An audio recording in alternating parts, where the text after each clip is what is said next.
Manajemen media secara umum. Manajemen media merupakan ilmu yang mempelajari bagaimana pengelolaan media dengan prinsip-prinsip dan seluruh proses manajemennya dilakukan. Media sebagai industri komersial maupun sosial. Menurut Junaidi, beberapa penelitian menyatakan ruang lingkup atau masalah dalam manajemen media mencakup ekonomi media, studi ekonomi politik, media komunikasi massa, dan jurnalisme, studi administrasi dan manajemen bisnis. Koran sebagai produk media cetak. Mengacu pada Kamus Besar Bahasa Indonesia, koran diartikan sebagai lembaran-lembaran kertas bertuliskan kabar atau berita dan sebagainya. Terbagi dalam kolom-kolom yang terdiri dari 8 sampai 9 kolom, tertib setiap hari secara periodik. Koran adalah salah satu yang ringan dan mudah dibuang. Koran biasanya dicetak dengan kertas berbahan murah yang disebut kertas koran. Koran sebagai produk media cetak. Menurut Otto Groth, sebagaimana dikutip Junaidi, ada 5 standar sehingga sebuah media bisa dikategorikan sebagai koran. 5 kategori tersebut sebagai berikut. 1. Sebuah koran harus diterbitkan secara periodik dengan interval setidaknya sekali dalam seminggu. Kedua, adanya proses mekanisasi dalam percetakan koran. Ketiga, semua orang memiliki akses yang sama untuk mengakses koran. Keempat, berisi beragam hal yang mencakup kepentingan publik. Kelima, publikasi harus tertib sesuai waktu yang dijadwalkan. Selanjutnya ada manajemen media cetak koran. Secara garis besar, manajemen media cetak terbagi dalam 2 ruang lingkup, yaitu yang pertama manajemen perusahaan. Manajemen perusahaan yang mengatur aspek bisnis dari media yang bersifat non-jurnalistik. Manajemen ini berkaitan dengan pekerjaan promosi, percetakan, iklan, humas, sumber daya manusia, dan sebagainya.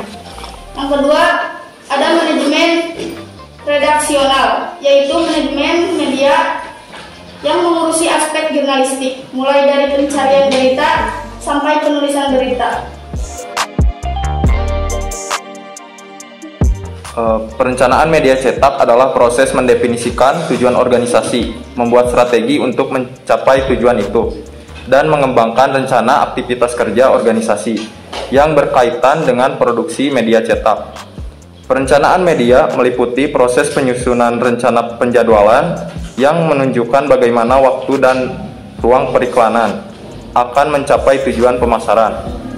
Terdapat 2 tahapan dalam pengelolaan media cetak koran, antara lain: yang pertama, penentuan visi dan misi yang jelas. Visi misi akan menjadi pedoman bagi jajaran redaksi.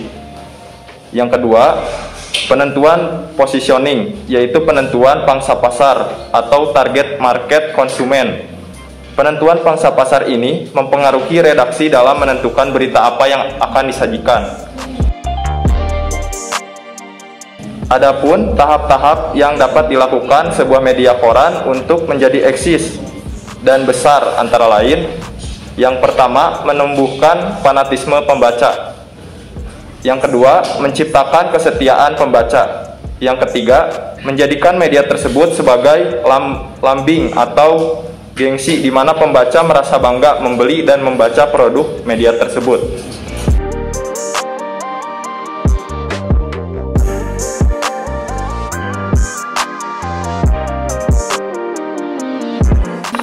Untuk strategi bisnis dan pemasaran, modal diperlukan baik untuk investasi maupun biaya operasi dan produksi sampai perusahaan itu membuahkan untung atau balik modal.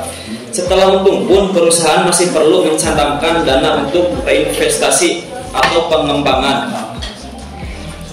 Sumber daya manusia atau SDM adalah tenaga inti kewartawanan dan manajemen yang akan menjadi motor utama bisnis media cetak itu. Untuk melahirkan produk media cetak yang bagus, harus disiapkan SDM yang bagus pula. Tentu dengan imbalan yang memandai, SDM yang tak memiliki integritas tak mungkin akan menghasilkan produk yang kredibel, baik bagi pelanggan maupun pemasang iklan.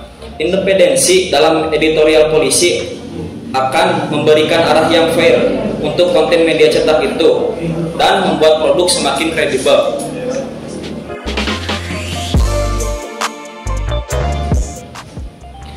Visi dan misi dirumuskan sebagai acuan berbagai langkah bisnis media cetak itu.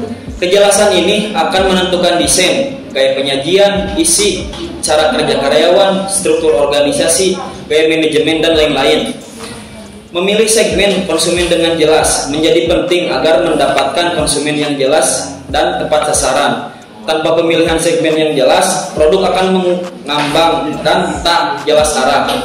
Dalam persaingan yang ketat seperti sekarang ini, pemilihan segmen menjadi penting karena akan menjadi acuan untuk spesialisasi, menentukan strategi pemasaran dan promosi, penetapan positioning, dan lain-lain.